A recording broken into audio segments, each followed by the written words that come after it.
1989, Detroit meets its newest anchor, TV2 as we were called, named Huell Perkins as their noon and 4 p.m. edition, paired with Sherry Margolis. From the moment we met, we just clicked. We love to talk politics. We love to talk about the issues of the day. We love to talk about religion. We discussed everything in the office that we shared together. Huell became a friend of the city quickly, a Detroit favorite, but his story started down south. A native son of Louisiana, the man who ultimately brought Huell to Detroit is Steve Antonetti.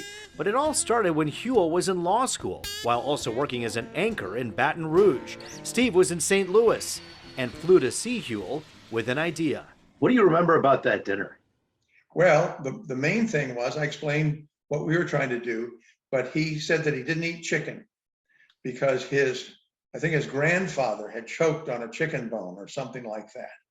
And so when we were ordering, it's strange, but that's the one thing I remember from the dinner, other than having a good discussion with him about possibly coming to St. Louis. And literally wrote a figure on a napkin, which was more money than I'd ever seen in my life, and pushed it my way. And I said, I think I may try it. I'm Karen Foss. And I'm Huell Perkins, sitting in for Dick Ford. I went up there, it worked out, the audience responded to me, and then Steve became the general manager here in Detroit. He knew when my contract was up, and what did he do? He said, Huell, it's time to move again. He never made it all about him, ever. He made it a point to turn that bright spotlight away from him and onto the world he saw.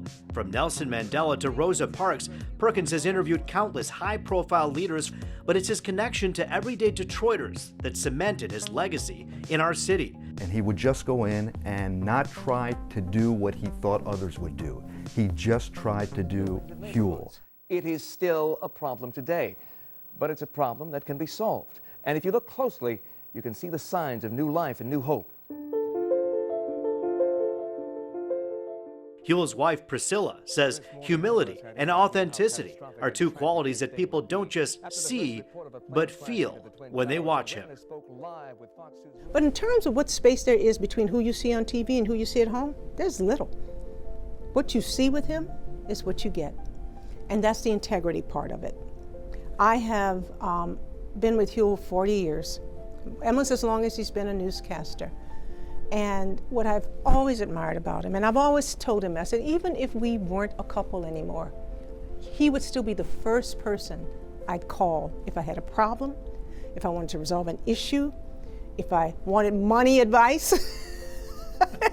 You know Huell and money. Because he's just that kind of guy.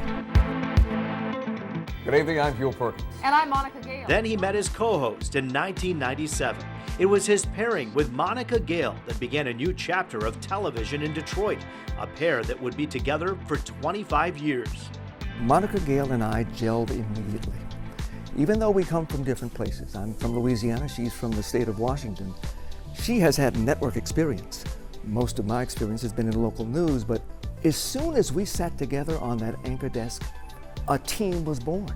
It was immediate, it was, I would say, internal. It was something that was miraculous. You've seen the campaign ads and the finger pointing. The big issues. It was very easy. It's always been really easy, and I think there is something really special about that it wasn't work to sit on the set together. We could anticipate each other's moves, and we've always had each other's backs. It just has been a very easy on-air relationship and a beautiful friendship. A friendship that soared, along with ratings. Viewers made Fox 2 News appointment TV. Years later, Thursday night, Huell brought the heat and the heaviest hitting topics.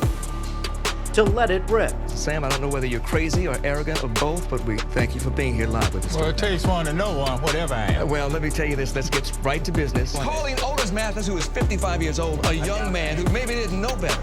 I mean, how can you possibly just... From racial unrest. The police now advancing on the protesters. Jessica, take it away. COVID cases continue to climb in Michigan, the state reporting nearly... To the onslaught of COVID-19 that brought with it sadness and loss, still, Perkins always believes. And I look forward because, as he always says, The best is yet to come. Perhaps it's that contagious optimism blended with his no-nonsense style that everyone saw when Huell first got here. The people of Detroit embraced him even when the newspapers didn't. Mort Meisner was Huell's boss in St. Louis and Detroit. He remembers, early on, a TV columnist in the 90s calling him with this. You know that long, tall drink of water you brought in from St. Louis? I said, Huell Perkins? He said, yeah, Huell. He may be a nice guy, but I'm going to write my lead item in the Free Press. My next column is going to be Huell Perkins isn't going to last 18 months in Detroit. So I think back all this time, she was right. Huell Perkins didn't last 18 months.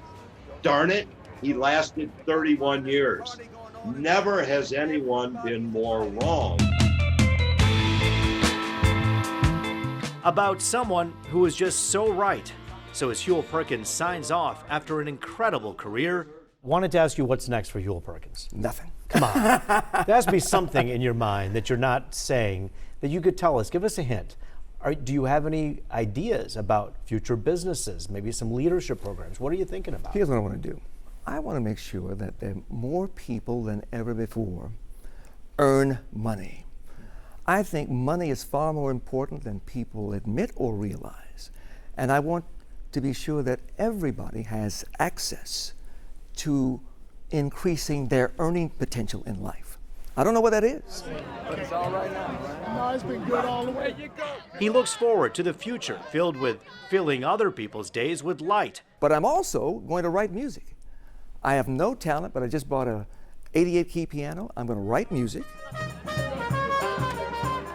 But what will certainly be music to Huell's ears? Not praise, not a reminder of his awards or the ratings he racked up, but instead a nod to the love Detroit has given him.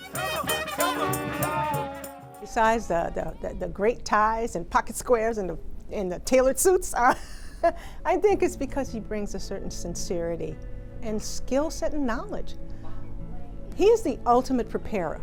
Whether he's just going to interview a grandmother who's turned 100, or a diplomat, or a governor, the same amount of preparation. I have seen my husband work. And through the television, we all have seen the end result of that work, including Huell's proud mother, Mrs. Thelma Perkins, at 95.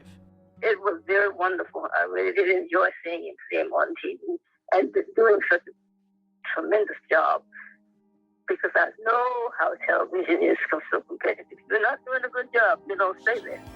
I'm Huell Perkins. Join Sherry Margolis. Indeed, even though other media outlets are showing interest. Our best weapons are knowledge. The number of stories we've heard from people who say you've helped their families, you've helped them, whether it be at a grocery store, a person on the side of the road, that's who you are, and that's what Detroit's going to remember about you. Well, I don't know what to say. I do it out of a sense of gratitude. The gifts that I have been given are so tremendous. I must share them with the world when I can, and that's what I try to do. And for 3 decades, this television station, this city, is better because of those gifts.